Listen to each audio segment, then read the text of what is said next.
안녕하세요. 오늘은 중고차 팔아보기를 알아보도록 하겠습니다. 모든 신차 구매 시 출고 기간이 꽤나 길 경우가 있는데요. 그 전에 차던 차가 있으면은 그 차에 대해서 판매를 하는 그런 분들도 있겠죠. 그래서 그거에 대한 정보를 공유하고자 이렇게 영상을 찍게 되었어요. 오늘은 1편인 내 차 팔기입니다. 내 차 중고차를 팔아야 되는데 이 차가 얼마에 팔릴 수 있을지 현재는 아무도 몰라요. 그래서 시세도 알아볼 수 있고, 그 다음에 어떤 어플을 또 사용하면 비싸게 팔 수 있는지 그런 정보들을 공유하고자 합니다. 일단 저 같은 경우는 코란도 C 2012년 모델이에요. 제가 우연히 예전에 코란도 C 견적 받은 거를 메일로 보관하고 있어서 이 정보를 한번 보도록 하겠습니다. 기본 가격은 2,500만원이고 할인 금액이 160만원이 나옵니다.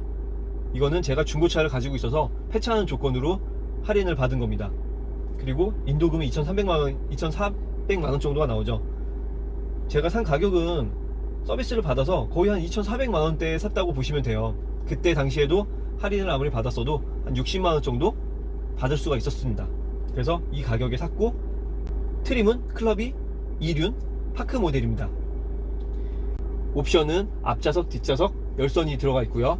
그 다음에 이 앞에 보시면은 지금 슈퍼비전 클러스터까지는 제가 넣었어요. 그리고 내비게이션 싸지로 넣은 겁니다. 이것만 해도 거의 100만원 돈이 되죠. 그리고 그 다음에는 뭐 통풍 시트나 이런 것들은 없어요. 그냥 기본적으로 그냥 기어 오토 있고, 썬루프는 없는 상태이고요. 그 외에 옵션은 없습니다. 좀 간단한 간략한 차량이에요. 그 당시에도 옵션을 모두 다 넣었으면은 3천만원 정도가 되더라고요. 지금 다시 보니까 옛날 것도 엄청 비싸더라고요, 차가. 저는 먼저 이 차량을 헤이 딜러에 올려봤어요. 헤이 딜러라는 어플을 사용을 해봤는데, 그것을 깔고 나서 처음, 저도 어플을 완전 처음 사용하는 겁니다.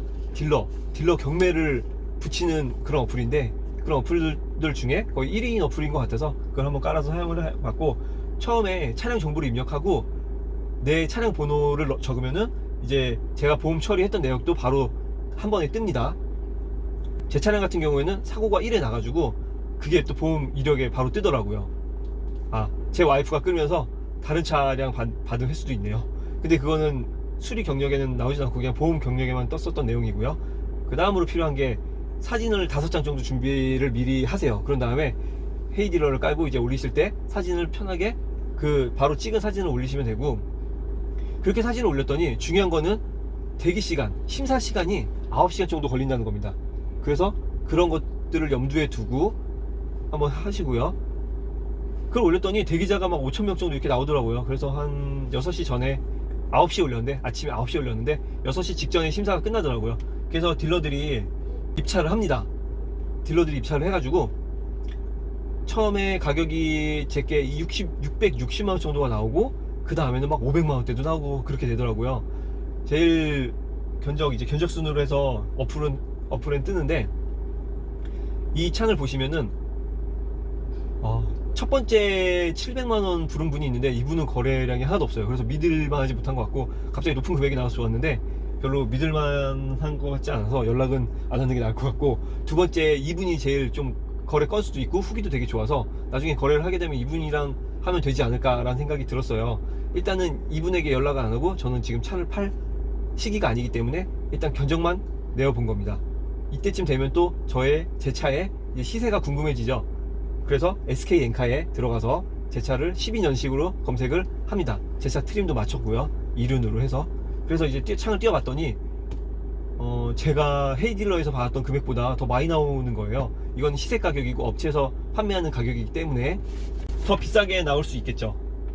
지금 첫 번째 사진을 보시면은 800만원 돈이 되고, 두 번째 차량은 780만원이 됩니다. 세 번째 차량은 880만원.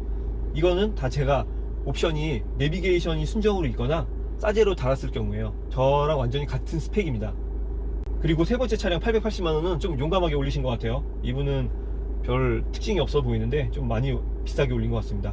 그래서 제 차량의 평균 시세는 한 750만원 정도, 이제 딜러에게 매입했을 때 한 730만원 정도가 나와야 적당한 것 같아요.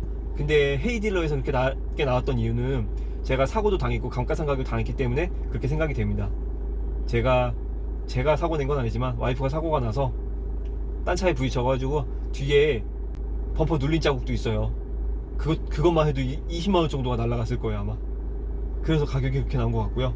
이제 충격적인 거는 제가 투싼을 한번 비교를 해봤는데, 이건 이제 현대와 쌍용의 감가상각 차이라고 보시면 될 것 같아요. 투싼을 보시면은 2012년식인데 이거는 1030만원, 1130만원, 그리고 1090만원 이렇게 나오고 있습니다. 이것도 보시면은 옵션이 내비게이션이 달려있거나 그냥 저와 비슷해요. 그냥 슈퍼비전 클러스터도 없는데 이 트림에 이 가격을 하고 있습니다. 지금 가운데 거 1130만원 좀 비싸죠. 이거는 풀옵션이에요. 그래서 이렇게 비쌉니다. 썬루프까지 있고 그런 모델이에요. 그래서 이렇게 비싼 것 같고, 제가 처음에 쌍용차를 주변에서 사지 말라 그랬는데 그냥 할인받고 싸게 사서 끝까지 몰지 이런 생각을 가지고 있었어요. 그런데 현기차 사는 게 맞는 것 같아요. 이거는 최소 200만원 차이가 나고, 쌍용차를 아무리 싸게 산들 100만원 차이는 날 것 같아요. 그리고 일단은 연비가 좀 안 나옵니다. 차가 무거워서 그런가? 1.5톤이라고 하는데 차가 무겁게 나가는 기분은 있어요. 괜히. 지금 평균 연비가 7km가 찍혀 있는데 고속도로만 뛰게 되면 12km까지 나오긴 해요. 근데 시내 주행 하는 것도 아니고 그냥 반반이라고 생각하시면 될 것 같습니다. 그렇게 뛰게 되면 고속도로 반, 시내 주행 반 이렇게 뛰게 되면 연비는 그때는 9km 정도가 나와요. 산타페도, 제 친구는 산타페 같은 시기에 샀는데 그 친구도 제 거보다 연비는 더 잘 나왔습니다.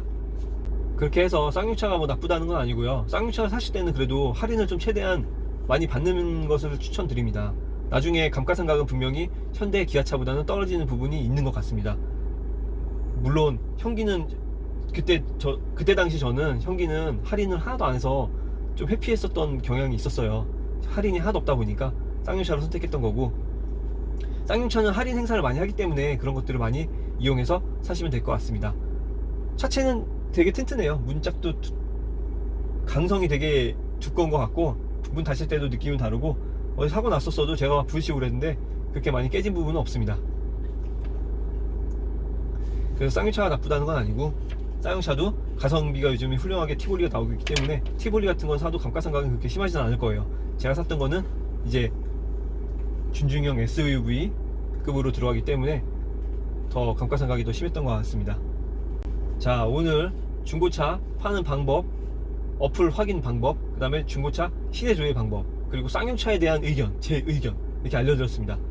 다음은 더 다른 시리즈로 영상을 찍어서 여러분들에게 보여드리도록 하겠습니다. 시청해주셔서 감사합니다.